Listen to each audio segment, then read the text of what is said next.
Nightingale and the Rose by Oscar Wilde. She said that she would dance with me if I brought her red roses, cried the young student, but in all my garden there is no red rose. From her nest in the holm tree the nightingale heard him, and she looked out through the leaves and wondered. No red rose in all my garden, he cried, and his beautiful eyes filled with tears. Ah, on what little things does happiness depend! I have read all that the wise men have written, and all the secrets of philosophy are mine, yet for want of a red rose is my life made wretched. Here at last is a true lover, said the nightingale. Night after night I have sung of him, though I knew him not. Night after night I have told his story to the stars, and now I see him.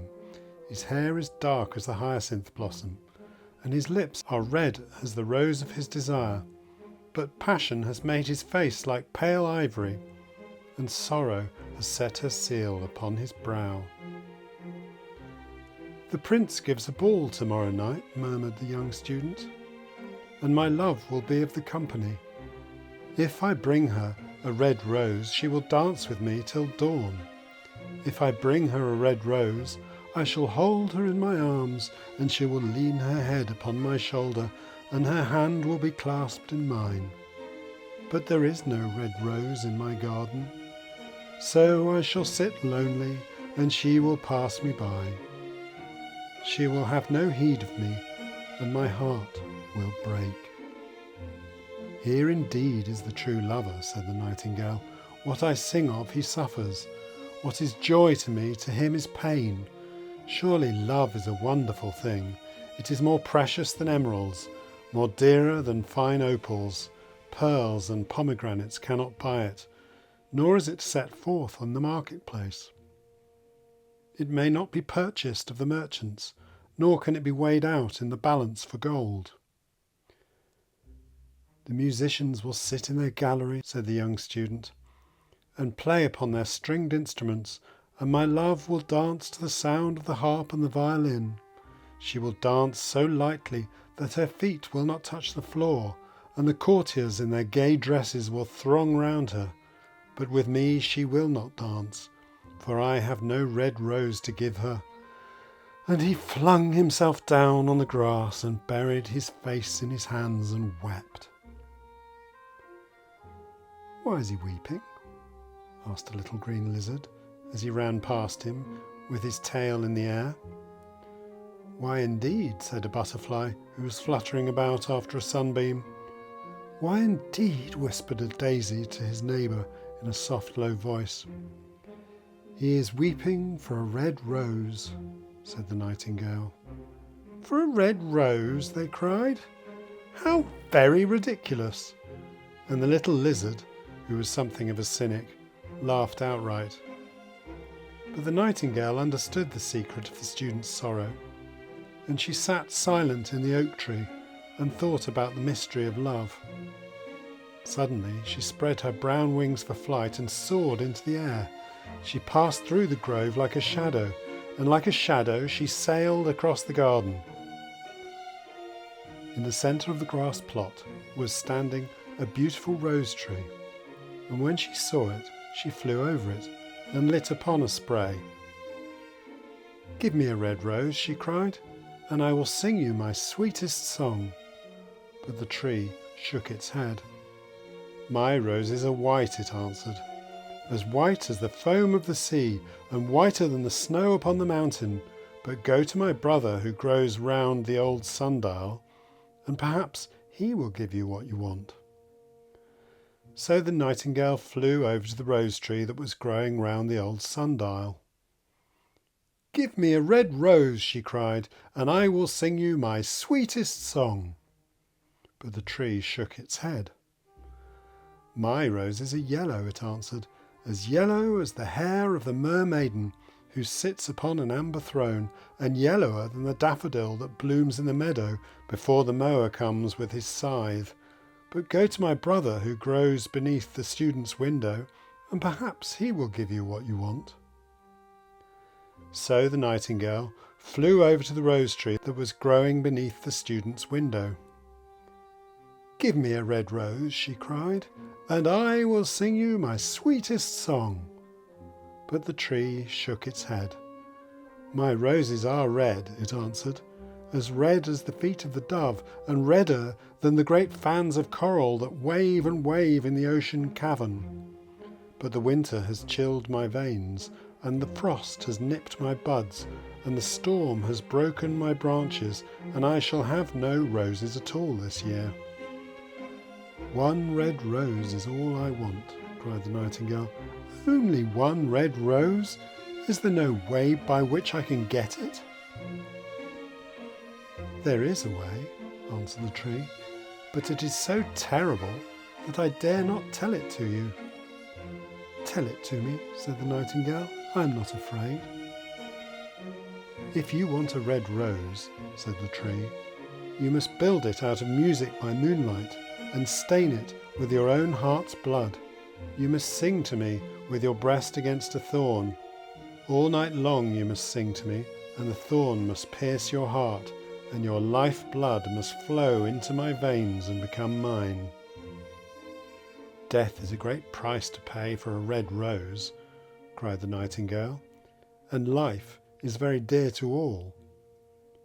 It is pleasant to sit in the green wood and to watch the sun in his chariot of gold and the moon in her chariot of pearl. Sweet is the scent of the hawthorn, and sweet are the bluebells that hide in the valley, and the heather that blows on the hill. Yet love is better than life. And what is the heart of a bird compared to the heart of a man?" So she spread her brown wings for flight and soared into the air. She swept over the garden like a shadow, and like a shadow she sailed through the grove. The young student was lying on the grass where she had left him, and the tears were not yet dry in his beautiful eyes. "Be happy," cried the nightingale. "Be happy. You shall have your red rose. I will build it out of music by moonlight and stain it with my own heart's blood. All I ask of you in return is that you will be a true lover, for love is wiser than philosophy, though she is wise, and mightier than power, though he is mighty. Flame-coloured are his wings, and coloured like flame is his body.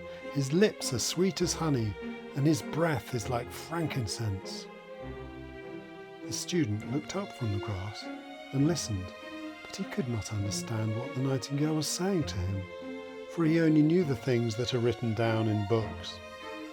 But the oak tree understood and felt sad, for he was very fond of the little nightingale who had built her nest in his branches. "Sing me one last song," he whispered. "I shall feel very lonely when you're gone." So the nightingale sang to the oak tree, and her voice was like water bubbling from a silver jar. When she had finished her song, the student got up and pulled a notebook from a lead pencil out of his pocket. "She has form," he said to himself, and walked away through the grove. "That cannot be denied to her. But has she got feeling? I'm afraid not. In fact, she is like most artists. She is all style without any sincerity.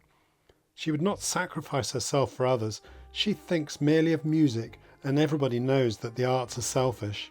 Still, it must be admitted that she has some beautiful notes in her voice. What a pity it is that they do not mean anything or do any practical good." And he went into his room and laid down in his little pallet bed and began to think of his love, and after a time he fell asleep.